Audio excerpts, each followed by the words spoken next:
তোমার স্ত্রীর খোঁজ নাও। শুধু এটা জেনে নেওয়া নয় যে তিনি ঠিক আছেন কি না, বরং সত্যিকারের খোঁজ নাও।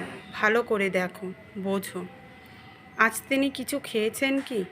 তিনি একটু বিশ্রাম নিতে পেরেছেন, নাকি সারা দিন ছোট্ট পায়ের পেছনে ছুটতে ছুটতে আর ছোট ছোট ঝামেলা সামলাতে সামলাতে কেটে গেছে?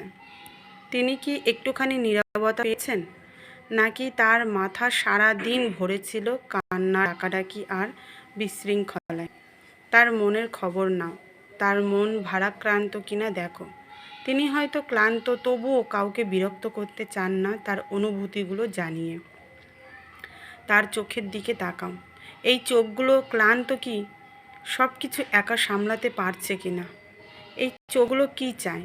একটু স্নেহ, একটু কৃতজ্ঞতা, অথবা শুধু একটি সাধারণ ধন্যবাদ প্রিয়, এতটুকু। তোমার স্ত্রীর খোঁজ নাও।